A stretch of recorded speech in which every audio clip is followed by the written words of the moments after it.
Regrettably, there are people in this world who make their income by deceiving vendors and others into thinking they are somebody else. This is done through the process of identity theft. Now, biblically, they will not prosper through these actions. Proverbs 13:11 tells us that, quote, dishonest money dwindles away, end of quote. Sooner or later, they will be worse off from their dishonesty. Now, don't get me wrong. We still want to avoid being the victims, so let's look at how that may be accomplished. From an identity theft prevention website, there are some basics on this issue and also some tips on how to prevent it happening to you. First, what is identity theft?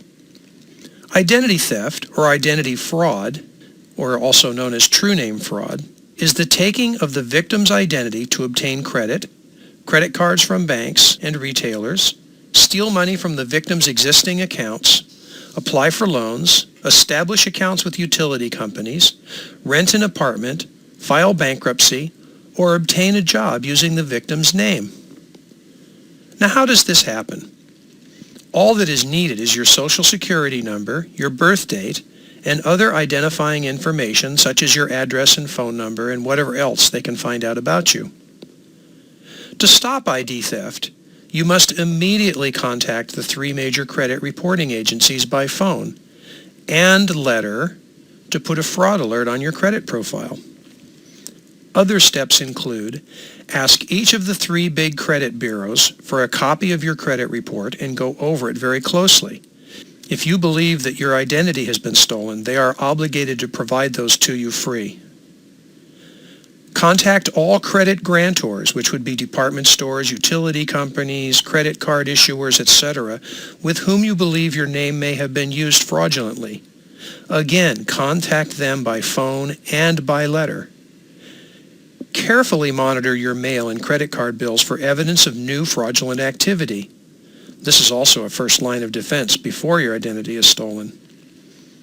Start a log of your contacts with authorities and financial institutions, including those you've already contacted. Report the incident to the police or sheriff in the area where the crime was committed. And finally, don't be intimidated. You are not alone. Not only are there plenty of fellow victims, about 500,000 a year, but you can fight back without an expensive lawyer. Now, you need to recognize that prevention of identity theft is not always doable. There are a myriad of ways for a thief to get enough data to use against you. However, there are some steps listed on www.ftc.gov/IDtheft, and they include, first, regularly check your credit report. Now, you can check it annually, free. And the way I do it is I rotate through the credit bureaus, and I take one credit bureau and I get my credit report from them, and then 4 months later I'll go to the next one, and 4 months later I'll go to the one after that. Most likely, if there's a problem with identity theft, it's going to show up on all 3 reports, so I'm figuring I'm probably doing a pretty good job of keeping things covered. When you check them, ensure that all the information is correct and dispute that which is not. Second, follow up with creditors if your bills do not arrive on time.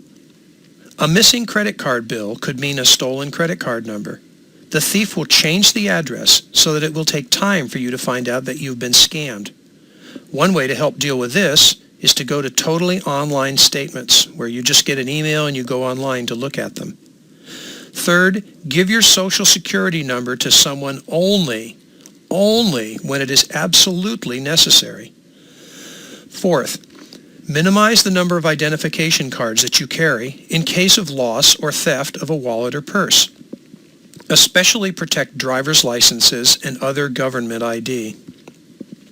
Fifth, keep your personal records secure and shred the following documents: charge receipts, copies of credit applications, insurance forms, bank checks and statements, expired charge cards, and credit offers you get in the mail. Now, don't shred them before you make sure that everything was entered correctly.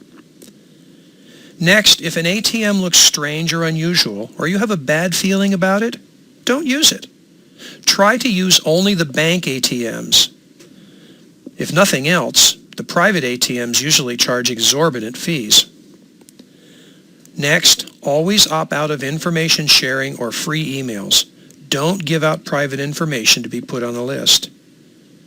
In addition, install computer firewalls and virus protection. Some viruses are designed to glean data from the PC that they infect. Also, check to see that your workplace is guarding your records. Are the employee files kept locked? And of course, pray. When it really comes down to it, our only good protection is from the Lord. Now, along with ID theft, consumers are also liable to be victims of fraud. Fraud, according to Webster's dictionary, is intentional perversion of truth in order to induce another to part with something of value or to surrender a legal right. Now, fraud comes in a number of varieties. We'll also look at some remedies. One of the simplest forms of fraud is a person that swipes your credit card, making a copy of the card and using it for their own purchases, usually online. Typically, this is credited back to you if you report it within a short time of receiving the statement that showed the charge. Most companies allow 60 days to report fraud and get the charge reversed. Most likely, they'll reissue your card after a fraudulent use, but they'll send you a new one fairly quickly. Another type of fraud is investment fraud. This is quite often done by phone, but sometimes through the mail, or now it seems comes by email. In this case, the fraud is usually an offer that, under careful scrutiny, seems too good to be true. The history of this kind of investment includes things like developing underwater home sites, pelts from giant rabbits, and electronic asparagus cutters. This list is from the Kiplinger's Practical Guide to Your Money. Lately on the email, there have been stories of foreign royalty or government officials trying to get their money out of the countries. If you will give them your account information, they'll transfer millions of dollars into it and you get a fee in the thousands of dollars for the use of your account. Of course, once the information is given, your account is drained electronically and you often have no recourse. Upon thought about this kind of deal, it's crazy. Also, you could find yourself involved in wire fraud and money laundering, both felonies. Is it worth the risk? A lot of naive people seem to think so. The first part of dealing with fraud is the same as the list for not making hasty decisions. It includes don't invest with borrowed money, invest in only what you know, never make a decision under pressure or in haste, and if you don't have a peace about it, don't do it. Again, if you're married, both husband and wife should have that peace.